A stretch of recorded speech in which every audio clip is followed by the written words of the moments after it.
وہب بن منبہ کا بیان ہے کہ اللہ تعالیٰ نے حضرت ابراہیم علیہ السلام کے پاس وہی بھیجی کہ تھوڑا زیادہ سفر لے کر روئے زمین کی سیر کریں اور دنیا کے عجائبات کا مشاہدہ کریں۔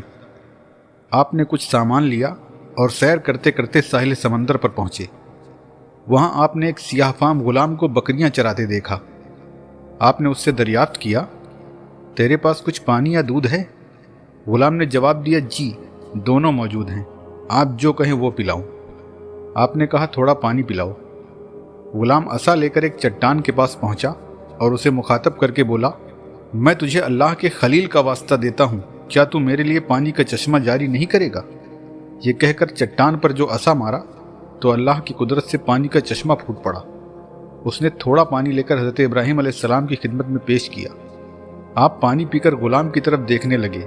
غلام بولا، کیا آپ کو تعجب ہو رہا ہے؟ غلام بولا، کیا آپ کو تعجب ہو رہا ہے؟ آپ نے فرمایا، کیسے نہ ہو، جبکہ میں نے آج تک ایسا نہیں دیکھا۔ بولا، میں آپ کو اس سے بھی عجیب بات بتاتا ہوں۔ مجھے معلوم ہوا کہ اللہ نے اپنے کسی نبی کو خلیل بنایا ہے۔ میں جب بھی اللہ سے اس کے خلیل کا واسطہ دے کر کچھ مانگتا ہوں تو اللہ مجھے عطا فرماتا ہے۔ آپ نے فرمایا، غلام وہ خلیل میں ہی ہوں۔ بولا، واقعی آپ ہیں؟ آپ نے فرمایا، جی ہاں۔ غلام نے ایک چیخ ماری اور وہیں مر گیا۔ پھر آسمان سے نور کا ایک ستون نازل ہوا اور اس نے اسے ڈھانپ لیا۔ پھر کچھ پتہ نہیں چلا کہ اسے آسمان نے اٹھا لیا یا زمین نگل گئی۔ حضرت ابراہیم علیہ السلام وہاں سے چلے اور ایک پہاڑ پر پہنچے۔ وہاں آپ نے ایک مکان دیکھا جس کا 2 فاٹکوں کا ایک دروازہ تھا۔ آپ اندر داخل ہوئے تو دیکھا کہ اس میں ایک تخت ہے، تخت پر ایک لاش ہے اور لاش پر 70 جوڑے رکھے ہوئے۔ اس کے سر کے پاس ایک تختی ہے جس میں لکھا ہے، میں شداد ابن عاد ہوں، میں نے 1000 سال عمر پائی، 1000 لشکروں کو شکست دی، 1000 کنواریوں سے شادی کی اور 1000 لڑکوں کا باپ ہوا۔ میں نے ستونوں والا شہر بنایا۔ جب میری موت کا وقت آیا تو میں نے موت سے بچنے کی تمام تدبیریں کی۔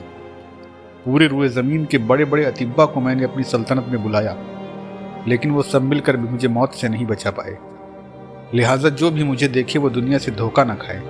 اے لوگو، دنیا کو اپنے لیے آسان بناؤ، اس لیے کہ تم لوگ نہ تو مجھ سے زیادہ بادشاہت پاؤ گے، نہ مجھ سے زیادہ زندگی پاؤ گے، نہ مجھ سے زیادہ مال جمع کر سکو گے اور نہ ہی مجھ سے زیادہ تمہاری اولاد ہوگی۔ میں تمہیں خبردار کر رہا ہوں کہ یہ دنیا ایک دھوکہ ہے، ہلاکت کا باعث ہے، یہ دنیا والوں کے ساتھ کھیلتی ہے۔ یہ سب منظر دیکھنے کے بعد حضرت ابراہیم علیہ السلام اس مکان سے باہر تشریف لائے تو اللہ تعالیٰ نے آپ کے پاس وہی بھیجی۔ ارشاد فرمایا، ابراہیم کیا دیکھا؟